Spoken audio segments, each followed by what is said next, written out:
सखी मी खाऊ घालू, मी खाऊ घालू. धर मी खाऊ घालते आता तुला. धर सखी मी खाऊ घालते. धर धर मम्मानेच तर केलंय तुझ्यासाठी. धर धर पप्पा जाऊ दे, नको देऊ सखीला.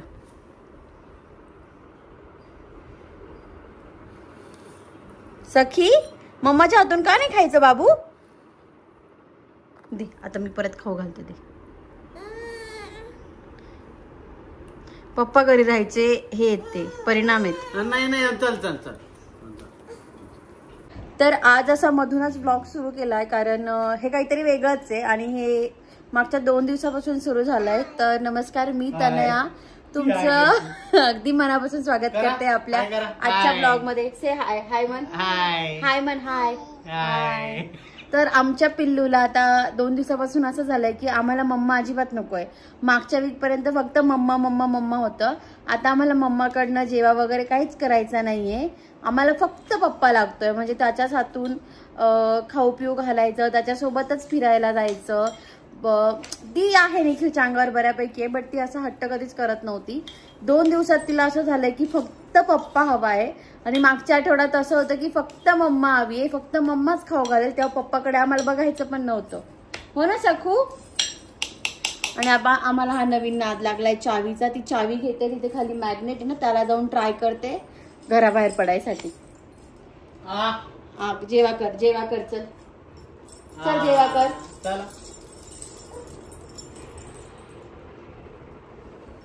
आणि साड्या मी आज ठेवून देणार आहे. माझ्या प्रेसच्या साड्या आल्या, मी आता सगळं एकत्र करून ठेवून देणार आहे.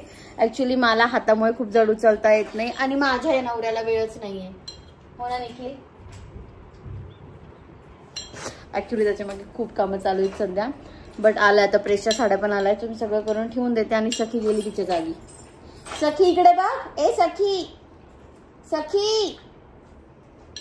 हा मधूनच ब्लॉग मी याच्यासाठी सुरू केली. म्हणजे मला माहित नव्हतं काहीतरी वेगळं होतं. म्हटलं चला शूट करूयात. माझ्याकडे पण मेमरीज राहतात त्या निमित्ताने. तर आलाच आहात तर शेवटपर्यंत ब्लॉग बघा. ओके. कट टू डे 2 दुपार. हा दुपार. तर अशी छान उन्हात बसली मी आणि माझी स्किन खूप छान दिसते. तर म्हटलं दाखवावं तुम्हाला. This all because of green juice. मी मागच्या 5-6 दिवसापासून कंटिन्यू होते. आय थिंक त्याच्यापेक्षा पण जास्त पण. आणि त्याने स्किनमध्ये खूप जास्त फरक पडतो. ऑफकोर्स बाहेरून आपण प्रॉडक्ट लावतो, बट त्याचा खरंच इफेक्ट पडतो. आणि मी काय असं त्याचं प्रमोशन करायला नाही बसली आहे, बट मी आता उन्हात बसली होती. मावशीशी व्हिडिओ कॉलवर बोलत होती. मला त्याची स्किन खूप चमकताना दिसली माझी. आता मी जरा इकडे आली आहे. इकडे दिसली की तुम्ही बघाल. तर अशी छान वाटते आणि प्रॉपर हेल्दी वाटते स्किन. आणि इकडे सखी. फायनली तिथल्या साड्या उचलल्या आम्ही आता. आणि हे बघा. डोंट वरी, तुम्ही कमेंट कराल ती पडेल वगैरे असं काही नाही. तिने प्रॉपर त्याचं हे घेतलेलं आहे मोजमाप. ती छान खेळते तिची. सखी तिकडनं नाही उतरायचं, पुढून उतरायचं ना. हाय कर सगळ्यांना. हाय कर. हाताने हाय कर. हाय. या कर. या कर सगळ्यांना. नाही करायचं या. बरं आहे सखी. सखी नवीन शब्द शिकलीये सध्या ना. निखिल असं ऑफिसला दार लावून बसतो आणि 2-3 वेळेस असं उघडू का रे असं आमचे बरेच. तिने 4-5 दिवसापासून तो शब्द ऐकला असेल. ती कालपासून मला डायरेक्ट म्हणते उघडून दे. आम्हाला तेवढं आश्चर्य वाटलं की कसला अवघड शब्द बोलतीये. सखी उघडून दे म्हण ना. उघडून दे.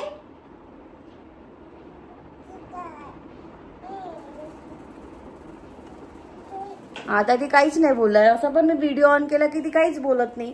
असो आज रिंकू मावशी आणि संतोष ते येतात जेवायला. तर मावशीला तर रस आवडतो, सो तिचं सॉर्ट आउट आहे आंबेरस. आणि यांना नॉनव्हेज करायचं. नेमकं माझा मसाला संपलाय, जो काळा वाटण म्हणतात बेसिकली सगळे त्याला.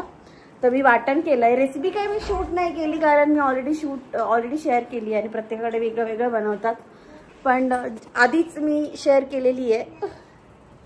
काय सो स्टे ट्यून. बाकी जे काय होतं दिवसभरात ते दाखवतेच मी. सखी आणि या दोघीच घरात आहे, तरी केवढा वाईट पसारा घातलाय पोरींनी. आणि इकडे डेडिकेशन बघा. कॉल चालू आहे, बट माझ्या माहेरच्यांसाठी याला स्वयंपाक करायचा आहे. सो हा मसाला मीठ केलाय अभी के लिए तो ये फाइनलाइज कर लेते हैं उसका कैसे करना है, सब कॉन्ट्रॅक्टर स्वयंपाक करतोय थोडाफार आवाज इकडे तिकडे होईल, मी व्हॉइस ओव्हर देईल. तर निखिल ऑफिसला बसलाय आणि सिया आणि सखी पूर्ण काळजी घेत आहे की त्याला पूर्ण मदत करता येईल ऑफिस मध्ये. सिया चल साईडला हो, चल साईडला हो सखी, चला बाहेर या. चला ती सियाचं नाव सांगते बघ. सिया तर टोटल दाजीवर फिदा आहे. सिया बापरे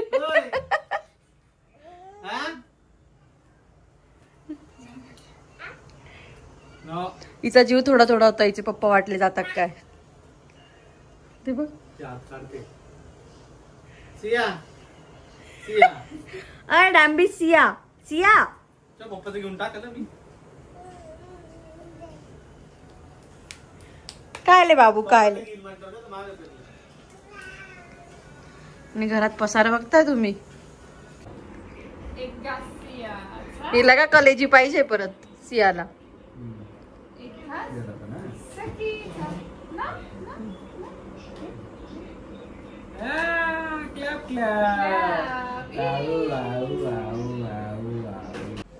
तर काल आम्हाला बऱ्यापैकी लेट झालं. आम्ही आत्ताच भेटलो होतो बट खूप दिवसांनी असा इतका वेळ एकत्र घालवला दुपारपासून संध्याकाळपर्यंतचा. आणि असंच सोबतचं कोणी असलं की सगळं बोलता बसता येतं. तर मी आणि मावशी नेहमी शेअर करतो, त्यांना आमची छोटी मोठी भांडणं माहीत असतं, आम्हाला त्यांची. तर मग ते छान असं रुटीन बसतं त्यांच्यासोबत आल्यावर. तर काल आम्ही असंच नवऱ्यांच्या कुरबुरी चालू होत्या. आणि आज ना मला ॲक्च्युली फेसबुकवर एक फीचर ऑन करायचं होतं, माझं रील तिकडे पण पोस्ट करता येईल असं. तर ते करताना मी त्या मेसेंजरच्या म्हणजे ते मेसेजेस असतात ना त्याच्यात पण पोचली. आणि खूप जास्त लोक मेसेज नाही करत, म्हणजे मागच्या 2-2.5 वर्षापासून तर फेसबुकवर एवढं पण म्हणजे मला नाही करत जनरली असेल, कारण की नाही आहे ते सगळे व्हॉट्सअपवर इन्स्टाला वगैरे आहे. तर मला निखिलचेच मेसेजेस सापडले 2019चे, जेव्हा आमचं नवीन लग्न ठरलं होतं त्यावेळेसचे. इतका फरक पडतो नवऱ्यांमध्ये. मी म्हणजे ते मेसेजेस वाचत होते ना, मला इतकं हसत होतं की अरे हा आपला नवरा आहे, हा निखिल आहे, हा 5 वर्षापूर्वी असं बोलत होता. आणि म्हणजे किती फरक पडतो. जनरली असं लोक म्हणतात ना की लग्नानंतर बदलतात. तर मला असं एवढं काही हे नव्हतं की यार किती चेंजेस होणार, कारण वेळेनुसार आपण पण ते ॲक्सेप्ट करत चालतो की ठीक आहे काल हा असा वागला, हा असा वागला. बट सरप्रायझिंगली मी जेव्हा ते मेसेज वाचत होते मला असं वाटत होतं अरे हा आपला नवरा आहे, हा असं बोलायचं आपल्याशी. आणि खूप वेगळं होतं ते. म्हणजे डू कमेंट जर तुम्हाला पण असं काही फरक वगैरे जाणवत असेल. मला प्रचंड हसवत होतं ते सगळं वाचताना की ॲक्च्युली आमचं एंगेजमेंटच्या आधी हा बोलायला तयार नव्हता. सो मी नंबर तर काय घेऊ शकत नव्हती. सो मीच त्याला फेसबुकवर हाय हॅलो केलं होतं की, आणि मी त्याला स्पष्ट सांगितलं होतं की माझी थोडी तब्येत आहे आणि मला चष्मा आहे, तर पुढे जाऊन प्रॉब्लेम व्हायला नको, कारण की चष्म्यावाल्या पोरींना पण रिजेक्शन यायचे होतं तेव्हा मला अनुभव होते 1-2 आजूबाजूचे.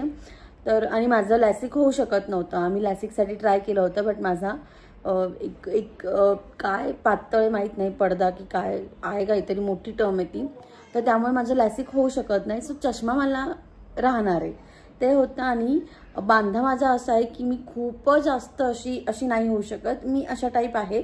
तर ह्या दोघी गोष्टी मी म्हणजे घरच्यांशी तर बोलणं झालं होतं पण आम्ही हार्डली 5 मिनिटं बोललो होतो. सो मी ज्या दिवशी आमची बैठक वगैरे होती त्याच्याच वेळेस त्याला मेसेज करून हे सगळं क्लिअर केलं होतं की भावा असं आहे जे काही आहे ते. तर त्याच्यानंतरही तो त्याचं असं होतं एंगेजमेंट होईपर्यंत नंबर एक्सचेंज वगैरे नाही करायचे, या टाईप तो थोडा होता असा की लग्न मोडतात, साखरपुडे मोडतात, नको बोलायला या टाईप. तर मीच मेसेज करायची त्याला फेसबुकवर. नंतर तो माझ्याशी बोलायला लागलेला होता. आणि त्याच्यामध्ये ना एकदा फोन पण खराब झाला होता आमच्या एंगेजमेंटच्या 2-3 दिवस आधी. सो तो आईंच्या फोनवरनं माझ्याशी मेसेंजरवर बोलायचा. तर इतका जास्त चेंज आहे. अजिबात नवऱ्यांवर लग्नाच्या आधी विश्वास ठेवायचा नाही. म्हणजे हे लव्ह मॅरेजमधलं मला माहीत नाही बट अरेंज मॅरेजमध्ये पण असं असतं की प्रचंड चेंज होतात लोक, प्रचंड. बट ठीक आहे, काही चेंजेस चांगले असतात, काही वाईट असतात, बट होतात. म्हणजे असं म्हणतात की माणसं बदलत नाही तर माणसं बदलतात. माझ्यात तेवढे चेंजेस नाही झालेले आहेत बट त्याच्यात खूप जास्त झालेले आहेत, फिजिकली पण आणि इमोशनली पण. आता तो घरात नाही आहे म्हणून मी एवढी बडबड करते. त्याने व्हिडिओ बघितल्यानंतर तो 2-4 शब्द मला फॉर शुअर बोलणार आहे. पण ठीक आहे, मला हे सांगायचं होतं की आणि यु नो आपण जेव्हा मैत्रिणीशी पण फोनवर बोलतो ना, ॲक्च्युली मला आधी थोडा इफेक्ट व्हायचा लग्नानंतर की हा असा वागतोय, हा असा बोलतोय, बट मी तेवढं असं बोलत नव्हती त्याच्याशी, पण मी मैत्रिणीशी बोलायची. बट आम्ही ज्या मैत्रिणी आहेत ना, 2-3 माझ्या मैत्रिणी ज्यांच्याशी आम्ही कंटिन्यू कॉलवर वगैरे असतो, त्या पण सेम इश्यू फेस करायच्या नवऱ्यांबाबत की रोमॅन्टिक नाही आहे. बरं रोमॅन्टिकचं पण जाऊ द्या, की हा काही आणत नाही, म्हणजे न सांग चॉकलेटसुद्धा आणत नाही साधा. तर मला असं वाटायचं, मी माझ्या मैत्रिणीला सांगायची ती मला सेम सांगायची समोरून. मग ते समदुःखी व्हायचं, असं वाटायचं की नाही आपलाच नवरा असा नाही आहे, समोर पण सेम चालू आहे. मग ते क्षणिक सुख पण असायचं आणि असतं, हे खरंच असतं, त्यामुळे ते होत नव्हतं. बट आज मला खूप जास्त फरक जाणवला आहे आणि आल्यावर मी त्याला तो फरक जाणवून पण देणार आहे. बट तुम्हाला पण असं काही वाटत असेल तर डू कमेंट. आणि आता इथून पुढे ना मला एक गिव्ह अवे करायचा आहे, बट गिव्ह अवेची आयडिया मला तुम्हीच द्या, कारण मला नाही सुचत कसं करायचं आहे. खूप सारे लोक जे कंटिन्युअसली कमेंट करतात किंवा कंटिन्युअसली लाईक करतात, सो त्यांमधलंच काहीतरी विनर काढायचं आहे किंवा काहीतरी नवीन आयडिया जे तुम्ही इतर यूट्यूबर्सकडे वगैरे बघत असाल किंवा जे तुम्हाला माहिती आहे की अरे असं वर्क करतं, तर मला गिव्ह अवेची आयडिया द्या. आणि चॅलेंजेस करायचे मला पुढच्या काही व्हिडिओजमध्ये माझ्या आणि निखिलचे, तर ते व्हिडिओ तर मी लवकर घेऊन येणार आहे, होम टूर पण घेऊन येणार आहे आणि लवकरच मी माहेरी जाणार आहे. तर तुम्हाला माझ्या माहेर साईडचे पण बरेच सारे व्लॉग्स बघायला मिळतील. आमची मस्त छान फॅमिली ट्रिप आहे एक. निखिल येतो की नाही माहीत नाही, कारण त्याचा क्लायंट येणार आहे, बट आम्ही सगळे जाणार आहोत आणि खूप मजा मस्ती आहे. घरी गेल्यानंतर फायनली मी माझ्या घरी जाणार आहे. म्हणजे मी दिवाळीपासून घरी जायचं आईकडे, बट ते कसं व्हायचं, आम्ही तिकडे फ्लॅटवर जायचो, तिकडे काही सामान वगैरेच नसायचं, सो मी एका दिवसात निघून यायची, कारण माझ्यामुळे त्यांची खूप गडबड व्हायची. बट आता फायनली आम्ही आमच्या घरात शिफ्ट झालेलो आहे आणि मस्त आहे. म्हणजे मला फायनली माझी रूम वगैरे असं सगळं छान आहे. सो मी दिवाळीपासून गेली नाही तर चांगली 15, 20, 25, 30 दिवसाचा मुक्काम करणार आहे. मस्त एन्जॉय करणार आहे मी माहेरी. सो तिथे पण मी डेली व्लॉग टाकायचा ट्राय करेल, डेली मोठे व्लॉग्स टाकायचा, कारण तिथे मला तेवढी कामं नाही राहणार कम्पेअर टू जितकं एवढं इथे जेवढं असतं तेवढं. आणि प्लस सखीला हँडल करायला पण खूप सारे लोक असतील, त्यामुळे मला तेवढं काही प्रेशर नाही राहणार. मला एडिटिंगला वगैरे पण असं छान वेळ मिळेल असं मला तरी वाटतं आहे इथून.